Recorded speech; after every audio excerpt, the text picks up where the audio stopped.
What's up, YouTube? Today we have a whole bunch of projects, farmhouse style, for you. So, this is Jamie Macon. I am the husband, and together we bring you DIY home decor for the non-crafty. We have 3 different projects today, right? I think so. And they all work together. Whoa. They're a cohesive unit. So we'll switch it over and get right to it. Yeah. So I saw this really cool idea in a magazine and figured out how to make it. The rope had to be, what was it, acrylic or cotton now? I don't remember. You just showed it. I think it's acrylic. The cotton wouldn't wind properly. Right. So basically we're going to take that yarn and wrap it around and make a fabric yarn type of farmhouse bead sort of thing. But obviously it's not beads, we're talking about yarn stuff. And I had a really cool way to do it, but we didn't end up doing it. I wanted to put it in a drill and just spin it in a drill. Yeah. But it actually was pretty easy, so she says, because I didn't do it, to just do it by hand. Yeah. So here, I point to a couple different numbers, so I want to explain what that means. I wanted, I started at 7 inches because I wanted to cover... 6-inch reveal. Yeah, I wanted to cover the knot where I tied that gray onto the rope. So I went towards the end. I wrapped towards the end and then came back up to keep going further up. That way it hides everything and it looks cleaner and looks finished a little more. Yeah, I had to finish off the other end a different way, but this is how I did it all the way up. So you did 3 inches on each one of these? Mm-hmm. Some of the sections are 3 inches and some of them are 6 inches, just for a little bit of variation, something Change different. it up a little bit. But I kept this pattern consistent. And it just happens to go with the dream catcher behind us. Looks the same. And you know what? We didn't say it. If you guys like the stuff and you're enjoying it, hit the subscribe.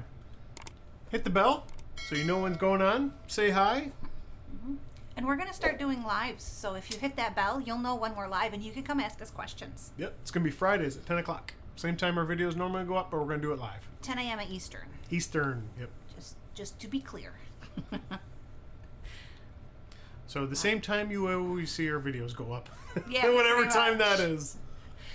So we watched a gnome tutorial where somebody took some thread like this and they brushed it out and it made it really fluffy and just kind of... Brought the strands down finer so it wasn't a big clump. They're all... Yeah.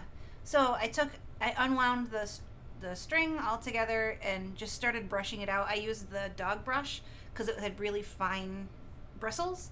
And then I used my my boar's bristle brush too because I was getting knots. Then trimmed down the end a little bit so it's just kind of evened out. Yeah, I only wanted a 3-inch tassel. I measured some of the ones that I had around and that was about normal. So I didn't want one that was super duper fat or way too long or anything. And then you just repeat the same thing on each end. Both sides. Just pull it apart. See, it's just like the yarn was. It's made up of all those teeny tiny little strings. Bunch of different strands. And even smaller strands when you brush it out. Yep. And I definitely recommend getting them all super separated out. Easier to brush. And then that's the super secret trick right there. The little straightener. Flattening iron. Yeah, because it's still, I mean, it's rope. It was twisted from birth. So it needed to be flattened, ironed a little bit. And the iron actually made it shiny. Oh yeah? Yeah. I don't know. That would be the nylon burning a little bit. Oh. It's fine. It didn't smell. No. Just FYI. Oh, here's how you finish the end. Yeah. I just put a little bit of hot glue, just a tiny bead of hot glue at the end because we couldn't back wind like we did on the beginning. So I just put a little bit of hot glue and then flattened it down so that it kind of smushed itself back into the... Yep. So there's there it is. Finished product. That might be hinting at the future too. Yeah. So this was the second project. This was one of our house cutouts. that we scuffed down pretty good and kind of aged it, made it look a little weathered. We got it from Chalk Couture, same as our transfers and the pastes. Oh, there's the close-up shot. Yeah. Kind of shows you how it was weathered and smoothed out. Yep, they come pre-painted white, and we just sanded down some of the. I like to sand down the edges. It's because that's the part that you would touch, so it makes it look a little older. We pulled out our country plaid. Our new country plaid. It makes me very happy. I wonder how many plaids we have. It's a lot, I'll tell you. At least 4. Oh, at least. And this one actually worked out good with the house because it lined up right on the top, so it kept you straight and kept you, because that's half the time is trying to get it all lined out and straight. Yeah. The lines on this one work good. There's the paste going on, super close up. Hey, while you guys are watching this, I want to know in the comments, do you like our super close-up newness that's happening? This isn't something that we usually do, but yeah, we're just trying it. But we noticed that it's sometimes hard to see what we're actually doing, so we're trying a new thing. Give you a little close-up and you can see a little better exactly how we're doing it. Yeah, let me know if you like it or not. Dun, dun, dun, dun. Yeah, That so is a cool blue plaid. we chose that color because it's not too far off from the white. I didn't want a super stark pattern. I wanted kind of something just subtle in the background, and you'll see why in a minute. Yeah. And hence the sanding too. It kind of smooths it out. Yeah, distressed it a little bit more. I held it off to the side. This is our Feels Like Home transfer, which is part of the Farm Charm collection. And we put really dark black chalk paste on here so that it stands out really well. Just makes it pop right off. And I think the next one's Grayish? Nope. No. Storm. See, I know some of the names, not all of them. Kind of an in-between between the black and the white and the lighter gray. Yep. Yeah, the one that we used on the plaid was Grayish. And then this is Storm and Black Violet. See how cool that looks?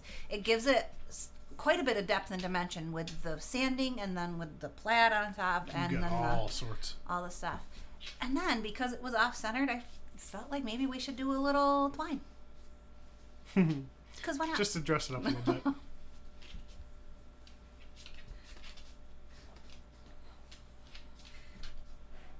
Little hot glue, burn your fingers. Especially with that damn glue gun, I'll tell you what, that thing gets hot. It works awesome, but it's just really, really hot. Overpowered. Mm-hmm. For what we need it for. Trims it up, cleans it up a little bit. Yeah. How cute. And there it is with the rope yarn. All brought together. So this was a fun project. They're all fun, but this was really fun. Turned out cool. I forget where we got these. Well, first I'm going to tell you that this is only the 3rd part in the whole series. There is more coming. Yep. So, again, hit the like, the subscribe, and hit the bell so that you see the last piece of the puzzle, because we're going to put it all together on Friday. These boxes came from Michael's. Oh, okay. We gave him a quick once-over on the paint and almost like a whitewashed, right? Yeah. So, not real heavy. You could still see a little bit of the wood and everything through it. So, we're doing a little, what'd you call it, birching? Birching. Look at these little blocks, the cubes. When you do it, it looks like birch tree. It looks like birch tree even more on the second round.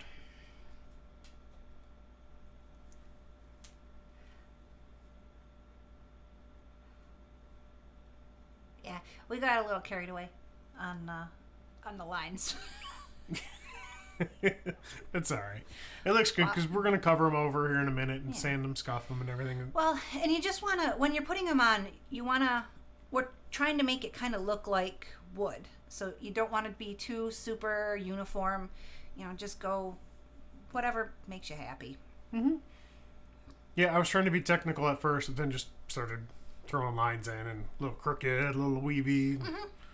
So I think sometimes that the weird and the not straight, not normal way is actually what makes it look more natural, because things aren't exactly straight. Right. Planned out. Yep. We're just putting another coat of... just a quick coat of white. And we're not, doing it solid either. So, because we want to We want the black to recede a little, but we don't want it to be completely covered either. Right. So I'm just going through, scuffing down the edges and the corners, kind of distressing it again. And she's going through with our surface wax so that the transfers don't stick to it when we go through. Yeah. And you get a nice, smooth pasting experience. Nice, smooth pasting experience. Yeah. That's what you're aiming for. Smooth pasting. And these are our French country minis from Chalk Couture. Look at how cute those little transfers are. They're only 3x3. Yeah, the teeny things. What we did learn is make sure you move them all the way to the top, otherwise they get buried. Yeah. We weren't going to say that, but I'm going to say it. We messed up and put them down, so we had to wash them off and start over. Yeah, but that's okay because Chalk Couture paste washes off, so it wasn't a permanent problem. Yep. Yeah, we put the first one in and I went, look how cute. That doesn't quite fit. These are so super cute. Yeah, they came out really good. The white and the black contrast with the little black in the background Very farmhouse. Of our birch blocks. So when you're doing these, you can choose to do one transfer on each one, or you can just do one in the center and leave the other two blank, or you can chalk 3 of them and then just rotate the boxes if you just want to look at it a little bit differently. Yeah, it's a good idea too because it changes what you see once a week or once a month or. See how nice and crisp those came out? They did. Came out really good. I'm very happy with this project. Can you tell? This one's going to be around for a while. So I'm going to go ahead and be a little honest right here. We had another section. In fact, we did another set of things to these blocks. Oh, yeah. And when somebody set the camera up... Wasn't me. I might have forgot to press record. So we did some more greenery and stuff to it, but you're just going to have to check the pictures out because I don't know what the heck happened, but I forgot to press the record button. But I did add, we do have video footage of adding the twine to it. The twine just helps to tie it back to the other pieces. And we're going to reuse the twine again on Friday. So again, subscribe and hit that bell so you can see the rest of it. Everything should tie in pretty well. I'm really excited. Look and how there's the cute! Finished. Everything tied together. So those were our projects for today. I think everything came out really cool and they tie together really well. So you'll see Friday. Everything's going to really tie together. So we're going to have a cohesive unit, and I'll stick it all in a playlist. That'll link up here, and you guys can check them all out. Yeah. So thanks for stopping with us. Please leave us a comment and let us know if you like the zoomed in close-up view. So yeah, it's something new we're trying. I think it looks pretty neat and gives you a nice close in, so you can actually really see how everything looks. So you can see details because it's kind of hard to see details sometimes. Yeah. So, all right, guys. Thanks. Thanks.